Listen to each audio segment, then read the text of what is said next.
Sherlock Holmes की रहस्यमयी कहानी, विस्परिंग सोसाइटी का रहस्य।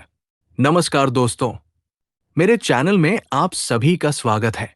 आज मैं आपके लिए लेकर आया हूं शर्लक होम्स की एक अत्यंत रोमांचक और रहस्यमयी कहानी, जिसमें सस्पेंस है, रोमांच है और अंत में एक ऐसा ट्विस्ट है जो आपको चौंका देगा। लंदन की धुंधली सुबह में, जब शहर अभी भी नींद में डूबा हुआ था, बेकर स्ट्रीट के 221 बी नंबर के मकान में एक अजीब सी हलचल थी। शर्लक होम्स अपनी कुर्सी पर बैठे हुए एक पुराने अखबार को बार बार पढ़ रहे थे। उनके चेहरे पर एक अजीब सी परेशानी थी। मैं, डॉक्टर वॉटसन, उन्हें इस तरह परेशान देखकर चिंतित हो गया था। होम्स, मैंने कहा, आप इतने परेशान क्यों लग रहे हैं? क्या कोई नया मामला है?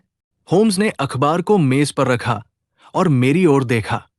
उनकी आंखों में एक अजीब सी चमक थी, जैसे वे किसी गहरे रहस्य को सुलझाने की कोशिश कर रहे हों। वॉटसन, उन्होंने कहा, पिछले 3 हफ्तों में लंदन में कुछ अजीब घटनाएं हो रही हैं। ऐसी घटनाएं जो पहली नजर में सामान्य लगती हैं, लेकिन जब आप उन्हें गहराई से देखते हैं तो एक अजीब सा पैटर्न नजर आता है। उन्होंने मुझे बताया कि लंदन के अलग अलग हिस्सों में कुछ लोग अचानक से अपना व्यवहार बदल रहे थे। ये लोग पहले बिल्कुल सामान्य थे, लेकिन अब वे अजीब तरीके से बात करते थे, जैसे कोई उन्हें नियंत्रित कर रहा हो। ये कोई साधारण मामला नहीं है, वॉटसन, होम्स ने कहा। मुझे लगता है कि यहां कुछ बहुत ही खतरनाक हो रहा है। तभी हमारे दरवाजे पर दस्तक हुई। मिसेज हडसन ने दरवाजा खोला और एक युवा महिला अंदर आई। वो बहुत ही परेशान लग रही थी। उसके चेहरे पर डर और चिंता के भाव थे। मिस्टर होम्स, उसने कहा, मेरा नाम एलिजाबेथ हार्टवेल है। मुझे आपकी मदद की जरूरत है। मेरे पति के साथ कुछ अजीब हो रहा है। होम्स ने उसे बैठने का इशारा किया और ध्यान से सुनने लगे। मेरे पति, जॉन हार्टवेल, एक सफल व्यापारी हैं, एलिजाबेथ ने कहा। वे हमेशा बहुत ही दयालु और प्रेमी पति थे, लेकिन पिछले 2 हफ्तों से वे बिल्कुल बदल गए हैं। वे अजीब तरीके से बात करते हैं, जैसे कोई और व्यक्ति उनके शरीर में हो। और सबसे अजीब बात यह है कि वे रात में घर से निकल जाते हैं और सुबह वापस आते हैं, लेकिन उन्हें याद नहीं रहता कि वे कहाँ गए थे। ये सुनकर होम्स की आंखों में एक तेज चमक आई। ये वही पैटर्न था जिसके बारे में वे सोच रहे थे। मिसेज हार्टवेल, होम्स ने कहा, क्या आपके पति ने हाल ही में कोई नई जगह का दौरा किया है? कोई नया दोस्त बनाया है? या कोई अजीब सा पत्र या संदेश मिला है? एलिजाबेथ ने सोचा और फिर कहा, हाँ, 2 हफ्ते पहले उन्हें एक अजीब सा निमंत्रण मिला था। ये एक गुप्त सभा का निमंत्रण था, जिसमें लिखा था कि वे विस्परिंग सोसाइटी के सदस्य बनने के लिए आमंत्रित हैं। Whispering society? होम्स ने दोहराया, ये नाम मैंने पहले कभी नहीं सुना। एलिजाबेथ ने बताया कि उसके पति ने उस सभा में भाग लिया था और उसके बाद से ही उनका व्यवहार बदल गया था। मिसेज हार्टवेल, होम्स ने कहा, मैं आपके मामले को स्वीकार करता हूं, लेकिन मुझे चेतावनी देनी होगी कि ये एक बहुत ही खतरनाक मामला हो सकता है। एलिजाबेथ चली गई और होम्स ने तुरंत अपनी जांच शुरू कर दी। उन्होंने लंदन के अलग अलग हिस्सों में जाकर उन लोगों से बात की जिनका व्यवहार बदल गया था। हर जगह एक ही कहानी थी, विस्परिंग सोसाइटी का निमंत्रण, एक गुप्त सभा और फिर व्यवहार में बदलाव। यह कोई साधारण अपराध नहीं है, वॉटसन, होम्स ने कहा। यह कुछ ऐसा है जो मैंने पहले कभी नहीं देखा। हमने विस्परिंग सोसाइटी के बारे में और जानकारी इकट्ठा करने की कोशिश की। हमें पता चला कि यह एक बहुत ही गुप्त संगठन था, जो लंदन के अमीर और प्रभावशाली लोगों को अपना सदस्य बनाता था।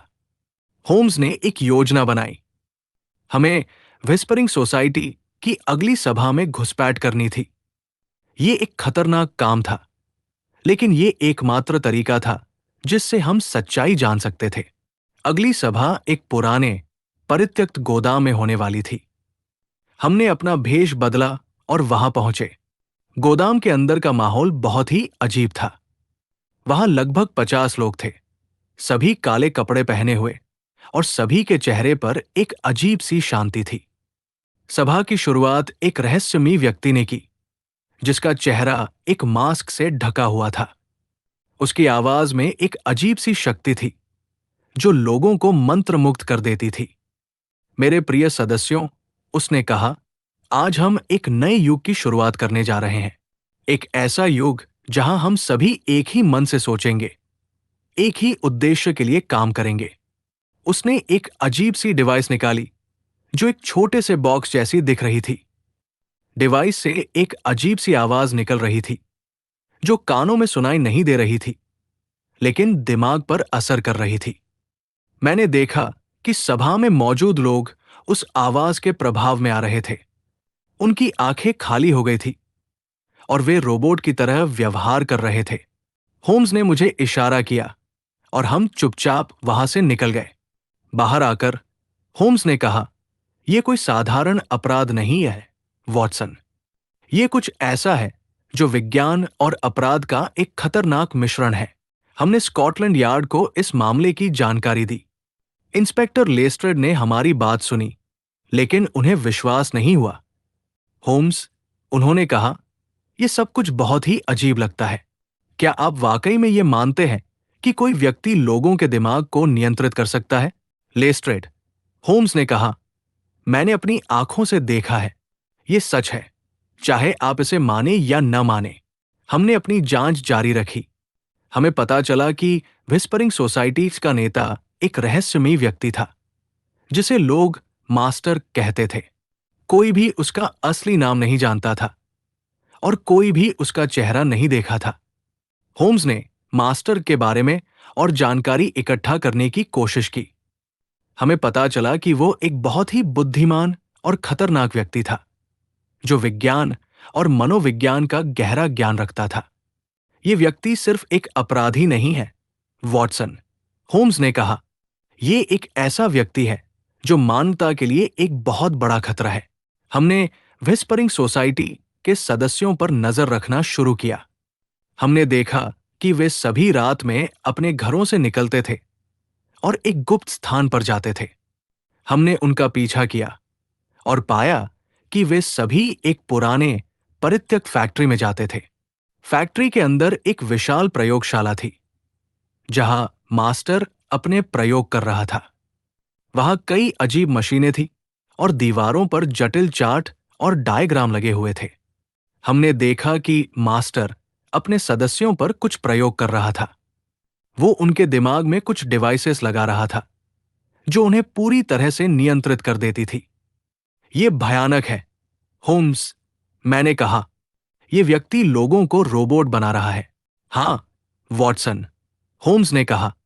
और अगर हमने इसे रोका नहीं, तो ये पूरे लंदन को अपने नियंत्रण में ले लेगा। हमने स्कॉटलैंड यार्ड को फिर से सूचना दी और इस बार लेस्ट्रेड ने हमारी बात मानी। हमने एक योजना बनाई कि कैसे मास्टर को पकड़ा जाए। योजना के अनुसार होम्स ने खुद को विस्परिंग सोसाइटी के एक नए सदस्य के रूप में पेश किया। ये एक बहुत ही खतरनाक काम था, लेकिन ये एकमात्र तरीका था जिससे हम मास्टर के करीब पहुंच सकते थे। होम्स ने अपना भेष बदला और विस्परिंग सोसाइटी की अगली सभा में भाग लिया। मास्टर ने होम्स को अपना नया शिष्य बनाने का फैसला किया। तुम एक बुद्धिमान व्यक्ति लगते हो, मास्टर ने होम्स से कहा। तुम मेरे काम के लिए बहुत उपयोगी हो सकते हो। होम्स ने मास्टर की बातों को ध्यान से सुना। उन्होंने पाया कि मास्टर का असली मकसद लंदन के सभी प्रभावशाली लोगों को अपने नियंत्रण में लेना था और फिर पूरे ब्रिटेन पर राज करना था। ये एक बहुत ही खतरनाक योजना है, होम्स ने मुझसे कहा जब वे वापस आए। हमें इसे तुरंत रोकना होगा। हमने लेस्ट्रेड के साथ मिलकर एक छापेमारी की योजना बनाई।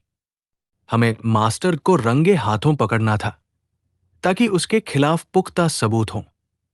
अगली रात, जब विस्परिंग सोसाइटी की सभा हो रही थी, हमने फैक्ट्री को घेर लिया। लेस्ट्रेड और उनकी टीम बाहर इंतजार कर रही थी, जबकि होम्स और मैं अंदर गए। अंदर का माहौल पहले से भी ज्यादा अजीब था। मास्टर एक बड़े से प्रयोग की तैयारी कर रहा था। उसने अपने सभी सदस्यों को एक बड़े से कमरे में इकट्ठा किया था। आज रात, मास्टर ने कहा, हम इतिहास रचने जा रहे हैं। आज रात हम लंदन के सबसे शक्तिशाली लोगों को अपने नियंत्रण में ले लेंगे। उसने एक विशाल मशीन चालू की जो एक अजीब सी आवाज निकाल रही थी। यह आवाज इतनी शक्तिशाली थी कि पूरे लंदन में सुनाई दे सकती थी। होम्स ने मुझे इशारा किया और हमने अपनी योजना को अमल में लाना शुरू किया। होम्स ने मास्टर का ध्यान भटकाया, जबकि मैंने लेस्ट्रेड को संकेत दिया। अचानक पुलिस ने फैक्ट्री पर छापा मारा। मास्टर चौंक गया, लेकिन वो बहुत चालाक था। उसने तुरंत अपनी मशीन को और तेज कर दिया। तुम मुझे रोक नहीं सकते, उसने चिल्लाकर कहा। मेरी योजना पहले से ही शुरू हो चुकी है। होम्स ने मास्टर से लड़ाई की, जबकि मैंने मशीन को बंद करने की कोशिश की। ये एक मुश्किल काम था, क्योंकि मशीन बहुत ही जटिल थी। अंत में होम्स ने मास्टर को काबू में कर लिया और मैंने मशीन को बंद कर दिया। विस्परिंग सोसाइटी के सदस्य अपनी सामान्य अवस्था में वापस आ गए। मास्टर को गिरफ्तार कर लिया गया और उसकी असली पहचान का खुलासा हुआ। वो प्रोफेसर अल्बर्ट फिंच था, एक पागल वैज्ञानिक जो मानव मन पर नियंत्रण की तकनीक विकसित कर रहा था। ये एक बहुत ही खतरनाक व्यक्ति था। होम्स ने कहा, अगर हमने इसे रोका नहीं होता तो ये पूरी दुनिया के लिए एक बड़ा खतरा बन सकता था। लेकिन कहानी यहां खत्म नहीं हुई। जब हमने फिंच की प्रयोगशाला की जांच की तो हमें एक और चौंकाने वाली सच्चाई का पता चला। फिंच की गिरफ्तारी के बाद हमने उसकी प्रयोगशाला की गहरी जांच की। वहां हमें कई अजीब चीजें मिली, जटिल मशीनें, रहस्यमयी रसायन और सबसे महत्वपूर्ण, एक गुप्त डायरी। डायरी में फिंच ने अपने सभी प्रयोगों का विस्तृत विवरण लिखा था। उसने लिखा था कि वो सिर्फ मानव मन को नियंत्रित करना नहीं चाहता था, बल्कि वो एक ऐसी दुनिया बनाना चाहता था जहां कोई अपराध नहीं होगा, कोई युद्ध नहीं होगा और हर कोई खुश रहेगा। ये एक पागल आदमी के सपने हैं, मैंने कहा। नहीं, वॉटसन, होम्स ने कहा, ये एक ऐसे व्यक्ति के सपने हैं जो मानता है कि वह दुनिया को बेहतर बना सकता है, चाहे इसके लिए उसे लोगों की स्वतंत्रता छीननी पड़े। डायरी में एक और चौंकाने वाली बात लिखी थी। फिंच ने लिखा था कि उसका एक सहयोगी था जो उसकी योजनाओं में मदद कर रहा था। यह सहयोगी कोई और नहीं बल्कि स्कॉटलैंड यार्ड का ही एक अधिकारी था। यह असंभव है, लेस्ट्रेड ने कहा। हमारे यहां कोई भी ऐसा व्यक्ति नहीं है जो फिंच की मदद करे। लेकिन होम्स को शक था। उन्होंने डायरी में दिए गए संकेतों का पालन किया और पाया कि फिंच का सहयोगी वास्तव में स्कॉटलैंड यार्ड में था। यह व्यक्ति इंस्पेक्टर जेम्स मॉर्गन था, जो कई सालों से लेस्ट्रेड के साथ काम कर रहा था। मॉर्गन ने फिंच को पुलिस की गतिविधियों की जानकारी दी थी और उसे पकड़े जाने से बचाया था। यह विश्वासघात है, लेस्ट्रेड ने कहा।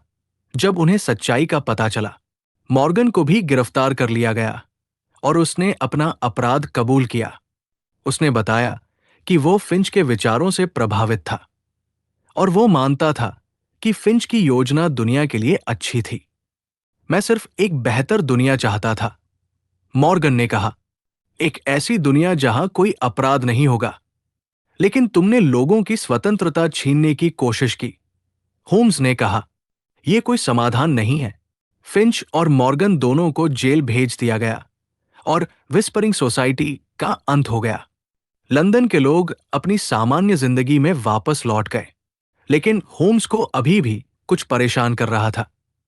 उन्हें लगता था कि फिंच की कहानी में कुछ और भी छिपा हुआ है। वॉटसन, उन्होंने कहा, मुझे लगता है कि फिंच ने हमें पूरी सच्चाई नहीं बताई है। उसकी डायरी में कुछ पन्ने गायब हैं। हमने फिंच की प्रयोगशाला की फिर से जांच की और हमें एक गुप्त कमरा मिला। इस कमरे में फिंच ने अपने सबसे गुप्त प्रयोग किए थे।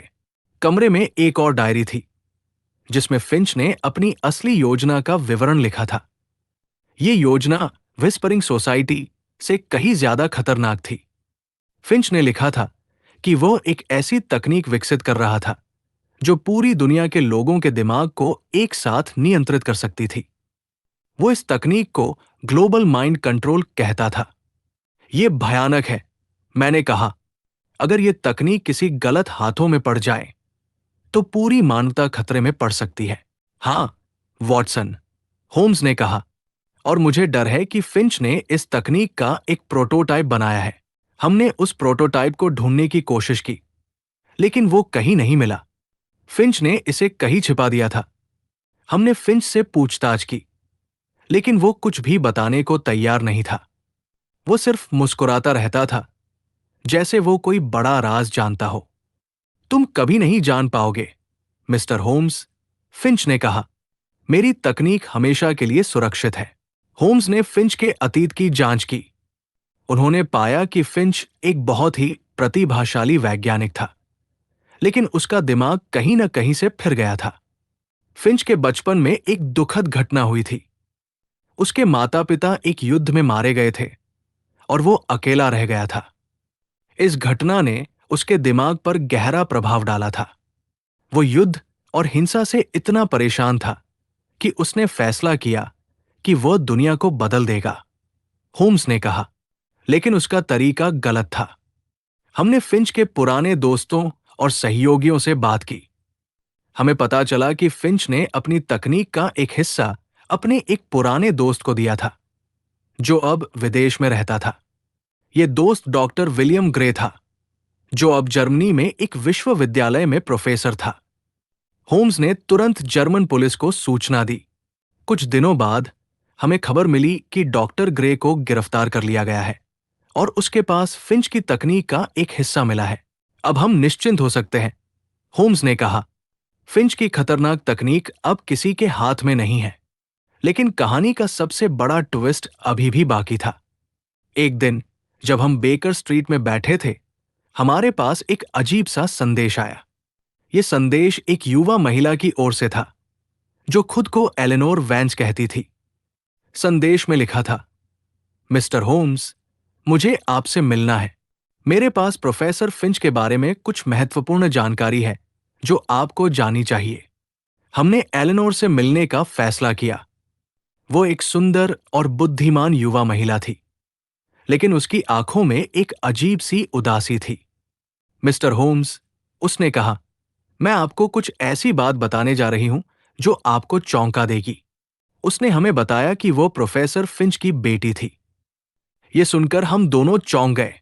लेकिन फिंच ने कभी अपनी बेटी का जिक्र नहीं किया, मैंने कहा, क्योंकि वो नहीं चाहते थे कि कोई मुझे ढूंढे, एलेनोर ने कहा।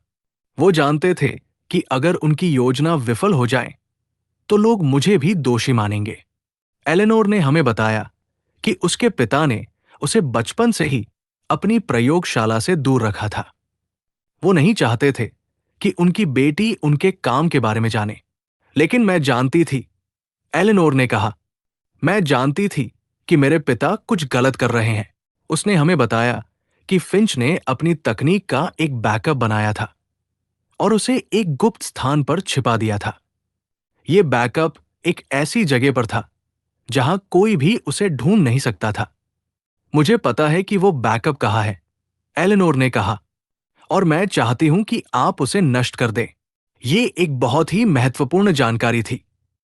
अगर फिंच का बैकअप अभी भी कहीं छिपा हुआ था, तो ये भविष्य में एक बड़ा खतरा बन सकता था। आप हमें वो जगह बता सकती हैं? होम्स ने पूछा।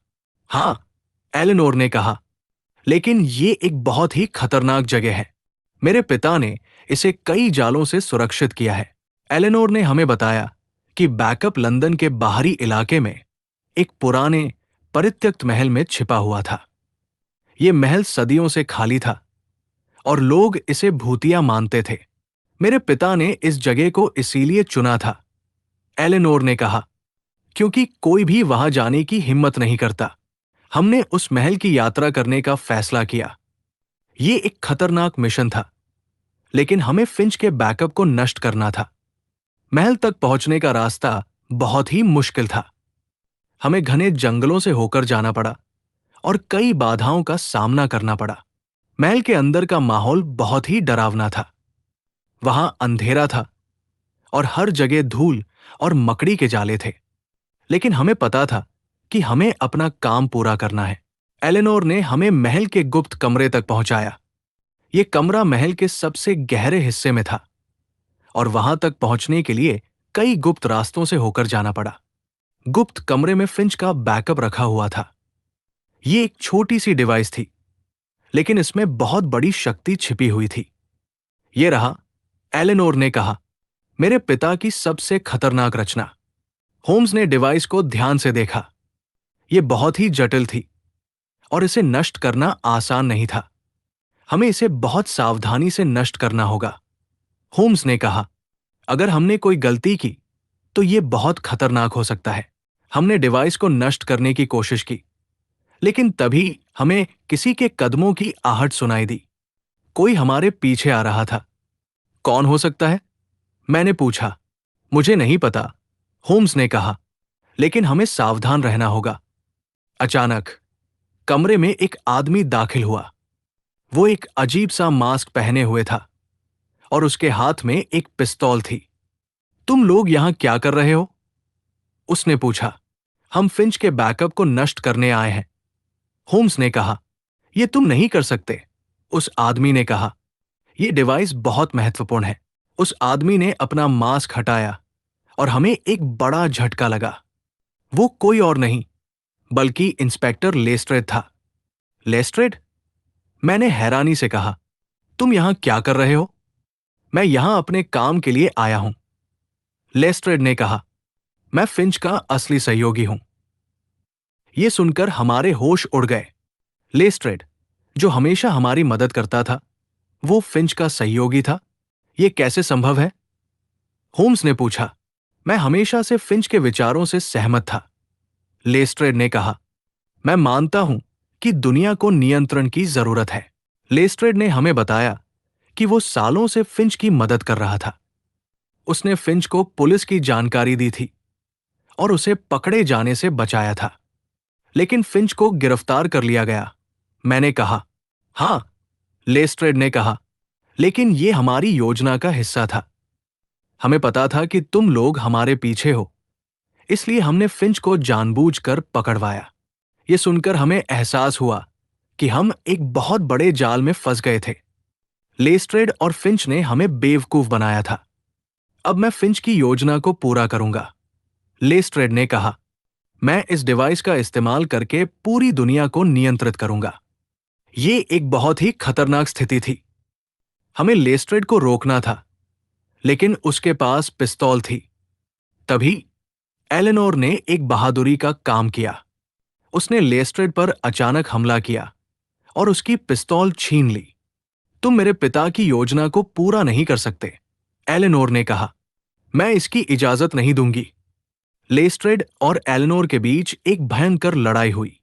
होम्स ने इस मौके का फायदा उठाया और डिवाइस को नष्ट करने की कोशिश की। अंत में हमने डिवाइस को नष्ट कर दिया और लेस्ट्रेड को काबू में कर लिया। फिंच की खतरनाक योजना हमेशा के लिए समाप्त हो गई। यह एक बहुत ही जटिल मामला था, होम्स ने कहा। हमें कभी शक नहीं हुआ कि लेस्ट्रेड हमारे खिलाफ हो सकता है। लेस्ट्रेड को गिरफ्तार कर लिया गया और उसे फिंच के साथ जेल भेज दिया गया। एलेनोर को उसकी बहादुरी के लिए सम्मानित किया गया। आपने दुनिया को एक बड़े खतरे से बचाया है, एलेनोर ने होम्स से कहा। यह हम सभी की मेहनत का नतीजा है, होम्स ने कहा। और सबसे महत्वपूर्ण बात यह है कि सच्चाई की जीत हुई है। उस रात जब हम बेकर स्ट्रीट वापस लौटे तो लंदन में शांति थी। लोग अपनी सामान्य जिंदगी जी रहे थे और उन्हें पता भी नहीं था कि वे कितने बड़े खतरे से बच गए थे। ये एक अजीब मामला था, होम्स, मैंने कहा। हमने कभी सोचा नहीं था कि लेस्ट्रेड हमारे खिलाफ हो सकता है। यही तो इस मामले की सबसे बड़ी सीख है, वॉटसन, होम्स ने कहा। कभी भी किसी पर आंख मूंद कर भरोसा नहीं करना चाहिए। हर व्यक्ति के अंदर अच्छाई और बुराई दोनों होती है और इस तरह विस्परिंग सोसाइटी का रहस्य हमेशा के लिए समाप्त हो गया। लेकिन होम्स और मैं जानते थे कि यह सिर्फ शुरुआत थी। दुनिया में और भी कई रहस्य छिपे हुए थे जिन्हें सुलझाना था। लेकिन अभी भी कहानी का सबसे बड़ा ट्विस्ट बाकी था, जो हमें बाद में पता चला। कुछ महीनों बाद जब हम इस मामले को भूल चुके थे, हमें एक चौंकाने वाली खबर मिली। जेल में बंद प्रोफेसर फिंच की मौत हो गई थी। लेकिन जब हमने उसकी मौत की जांच की, तो हमें पता चला कि यह कोई प्राकृतिक मौत नहीं थी। फिंच को जहर दिया गया था। कौन हो सकता है? मैंने पूछा। मुझे नहीं पता, होम्स ने कहा। लेकिन यह जरूर है कि कोई व्यक्ति नहीं चाहता था कि फिंच जीवित रहे। हमने फिंच की मौत की जांच की और हमें एक और चौंकाने वाली सच्चाई का पता चला। फिंच को मारने वाला कोई और नहीं, बल्कि उसकी अपनी बेटी एलेनोर थी। यह कैसे संभव है? मैंने पूछा। जब हमने एलेनोर से पूछताछ की, तो उसने सच्चाई कबूल की। मैंने अपने पिता को मारा, उसने कहा, क्योंकि मैं जानती थी कि वो कभी नहीं बदलेंगे। वो हमेशा दुनिया को नियंत्रित करने के सपने देखते रहेंगे। एलेनोर ने हमें बताया कि उसने अपने पिता को जहर इसलिए दिया था ताकि वो भविष्य में कोई और खतरनाक योजना न बना सके। मैं जानती थी कि ये गलत है, उसने कहा, लेकिन मुझे लगा कि ये दुनिया के लिए बेहतर होगा। ये सुनकर हमें बहुत दुख हुआ। एलेनोर एक अच्छी लड़की थी, लेकिन उसने अपने पिता के डर से एक गलत काम किया था। तुमने गलत किया है, एलेनोर, होम्स ने कहा। हत्या कभी भी समाधान नहीं होती। एलेनोर को भी गिरफ्तार कर लिया गया, लेकिन अदालत ने उसकी परिस्थितियों को देखते हुए उसे कम सजा दी। और इस तरह विस्परिंग सोसाइटी की कहानी का अंत हुआ। ये एक ऐसी कहानी थी जिसमें कई ट्विस्ट थे और जिसने हमें सिखाया कि सच्चाई हमेशा जटिल होती है। ये एक बहुत ही अजीब मामला था, होम्स, मैंने कहा। हाँ, वॉटसन, होम्स ने कहा। लेकिन यही तो जिंदगी है। ये हमेशा अप्रत्याशित होती है। और इस तरह हमारी ये रोमांचक यात्रा समाप्त हुई। लेकिन हम जानते थे कि भविष्य में और भी कई रहस्य हमारा इंतजार कर रहे हैं। दोस्तों, ये थी शर्लक होम्स की एक अत्यंत रोमांचक कहानी, जिसमें रहस्य था, सस्पेंस था और अंत में एक बड़ा ट्विस्ट भी था। उम्मीद है आपको ये कहानी पसंद आई होगी। अगली बार फिर मिलेंगे एक नई रोमांचक कहानी के साथ। तब तक के लिए नमस्कार।